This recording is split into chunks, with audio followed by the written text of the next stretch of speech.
ton regard est-il mauvais parce que je suis bon? Et cette parabole que Jésus nous propose à tous les catholiques qui sont à la messe dans toutes les langues entendent le même évangile, cette parabole que Jésus nous propose, elle vient mettre le doigt sur quelque chose que nous n'aimons pas trop voir. Ton regard est-il mauvais parce que je suis bon? Autrement dit, notre définition de ce qui est juste, elle est ici mise à mal, ou en tout cas au défi. Parce que je suis bon, ton regard est-il mauvais? Et c'est Dieu en Jésus qui est au milieu des hommes, Jésus qui marche avec nous sur nos chemins. Il vient renverser nos valeurs, entre guillemets, ce que nous estimons, nous, juste. Dans cette parabole, c'est évident. Et nous pensons que nous avons raison, mais en réalité, Dieu vient défaire ces évaluations parce qu'il ne calcule pas, à la différence de nous, il aime tout simplement. Et sa logique, elle est tout à fait autre. Autant le ciel est distant de mes pensées, de mes chemins, dit le Seigneur dans la première lecture d'aujourd'hui, Isaïe, mes pensées sont au-dessus de vos pensées. C'est-à-dire que c'est à nous de renoncer à certaines manières de vivre, de calculer, de faire, d'agir, pour être transformés par la grâce de Dieu en une autre manière de nous comporter. Autant le ciel est élevé au-dessus de vous.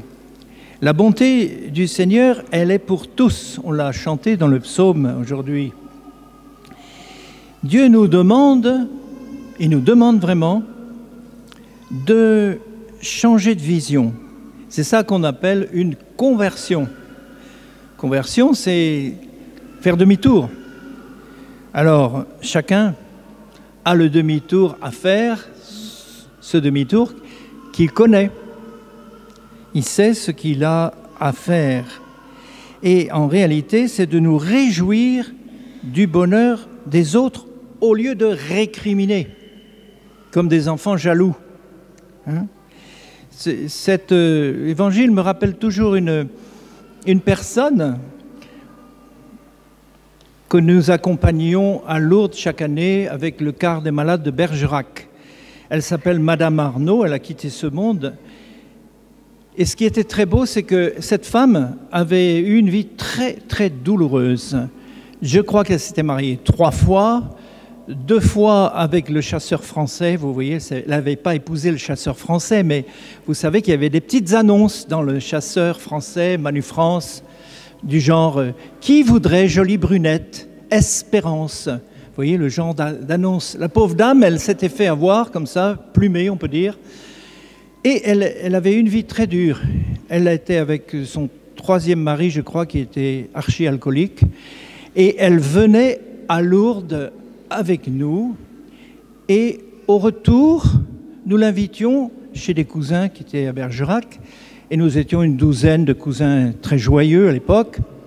On était là et elle participait au dîner. Et un jour, alors qu'on avait des scrupules presque de voir qu'on allait la reconduire dans son antre, eh bien, elle nous dit ceci: si vous saviez comme ça me fait du bien de savoir qu'il y a des gens heureux. Si vous saviez comme ça me fait du bien de savoir qu'il y a des gens heureux. Vous voyez, ça, c'est ça que Dieu nous demande, en fait, c'est de nous réjouir du bonheur des autres. Alors, il faut que nous demandions le courage de croire que nous sommes capables, parce que fait à l'image de Dieu, parce que créé à la ressemblance de Dieu, nous sommes capables de voir au-delà et d'accéder ainsi à la liberté que Paul atteint quand il dit qu'être avec le Christ est tout son bonheur. Il ne cherche rien d'autre. Donc de passer d'une logique de comptable à la ressemblance de Dieu qui est bon. Voilà le programme que Dieu nous donne aujourd'hui à travers cette parabole pour toute l'Église, de nous réjouir du bonheur des autres et de cesser de récriminer. Oui, nous, on n'a pas de chance parce que, nous, on n'a pas de chance. Non, on dit, on n'a peut-être pas de chance, mais on est heureux de la chance de l'autre.